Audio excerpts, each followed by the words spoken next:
வணக்கம் Astra Stock Tamil viewers. Stock market சீரீஸில் இன்றைக்கி நம்ம பார்க்க போகிற வீடியோ எதை பற்றி அப்படின்னு சொல்லிட்டு பார்த்தீங்கன்னா, இண்டெக்ஸ் ஃபண்டில் பற்றின 2023 அப்டேட்ஸும் அண்ட் நம்ம எதெல்லாம் இந்த இடிஎஃப்பில் இன்வெஸ்ட் பண்ணலாம் அப்படின்னு சொல்லிட்டு இந்த வீடியோவில் பார்க்கலாம். நிறைய பேருக்கு இண்டெக்ஸ் ஃபண்டில் உள்ள சந்தேகம்லாம் ஓவராலாக இந்த வீடியோவில் நான் கவர் பண்ணுறேன். ஃபர்ஸ்ட் நம்ம இண்டெக்ஸ் இடிஎஃப்ல இருந்து நம்ம பார்ப்போம். நம்ம சேனலில் இண்டெக்ஸ் ETF இண்டெக்ஸ் ஃபண்ட் அப்படின்னா என்ன அப்படின்னு சொல்லிட்டு கம்ப்ளீட் அண்ட் டீட்டெயிலாக நம்ம சேனலில் இதை பற்றி தானே வீடியோ போட்டிருக்கிறேன். இண்டெக்ஸ் ஃபண்டுனா என்ன, இண்டெக்ஸ் ETFனா என்னன்னு சொல்லிட்டு நீங்கள் கம்ப்ளீட்டாக அதில் செக் அவுட் பண்ணிங்கனாலே உங்களுக்கு தெரிஞ்சிடும். நீங்கள் ஸ்டாக் மார்க்கெட்டுக்கு பிகினர் இல்லை நியூ இன்வெஸ்டர்னால் அந்த வீடியோ கம்ப்ளீட்டாக உங்களுக்காக தான். வீடியோவை ஸ்கிப் பண்ணாமல் பாருங்கள். வீடியோக்குள்ளே போகிறதுக்கு முன்னாடி அஸ்ட்ரா ஸ்டாக் தமிழ் சேனலை சப்ஸ்கிரைப் பண்ணிக்கோங்க ஃபார் த டெய்லி அப்டேட்ஸ். இந்த இண்டெக்ஸ் ETF யாருக்கெல்லாம் யூஸ்ஃபுல்லாக இருக்கும் அப்படின்னு சொல்லிட்டு பார்த்தீங்கன்னா, ரொம்பவே கம்மியாக, அதாவது ரொம்பவே சின்ன அமௌண்ட் சேர்த்து வச்சுட்டு வருவாங்க இல்லையா, அவங்களுக்கு இந்த இண்டெக்ஸ் ETF ரொம்பவே யூஸ்ஃபுல்லாக இருக்கும். இப்போ வீக்லி உங்களால் ஒரு 250 ருபீஸ் தான் உங்களால் சேர்த்து வைக்க முடியுது அப்படின்னா, நீங்கள் நிஃப்டி பீஸில் கண்டிப்பாக உங்களுக்கு ஒரு யூனிட் உங்களால் வாங்க முடியும்.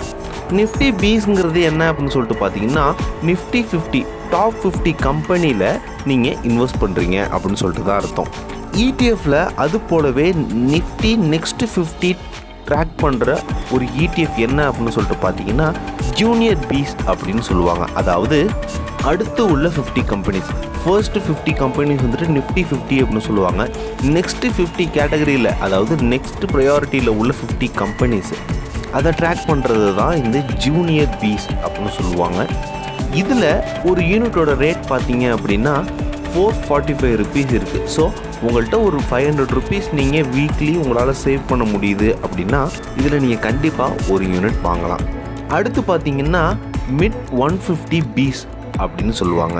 நீங்கள் கைட் இல்லைன்னா உங்களுடைய ட்ரேடிங் பிளாட்ஃபார்மில் இது மாதிரியே மிட் 150 பீஸ் அப்படின்னு சொல்லிட்டு நீங்கள் அடிச்சிங்கனாலே உங்களுக்கு வந்துடும்.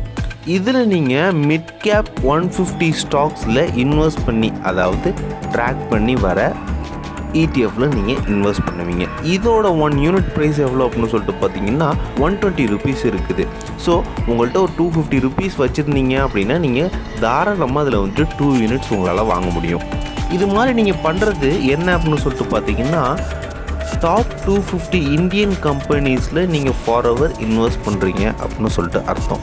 சில பேர் யோசிப்பாங்க, நான் எப்போவுமே இந்தியாவில் இருக்கிற டாப் 250 கம்பெனிஸில் இன்வெஸ்ட் பண்ணணும், அது எந்த கம்பெனியாக இருந்தாலும் பரவாயில்ல, நான் டாப் 250 கம்பெனிஸில் என்னோடய இன்வெஸ்ட்மெண்ட் இருந்தால் எனக்கு கொஞ்சம் சேஃப் அண்ட் செக்யூராக இருக்கும் அப்படின்ட்டு நினைக்கிறவங்க இந்த நிஃப்டி பீஸில் ஆர் ஜூனியர் பீஸில் ஆர் மிட் 150 பீஸில் உங்களுடைய அமௌண்ட்டை ஈக்குவலாக, அதாவது 1000 ருபீஸ் 1000 ருபீஸ் 1000 ருபீஸ்னு பிரித்து நீங்கள் இன்வெஸ்ட் பண்ணுறீங்க அப்படின்னா உங்களுக்கு நிஃப்டி பீஸில் ஒரு 5 யூனிட்ஸும், ஜூனியர் பீஸில் ஒரு 2 யூனிட்ஸும் அண்ட் மிட் 150 பீஸில் ஒரு 8 யூனிட்ஸும் உங்களால் வாங்க முடியும்.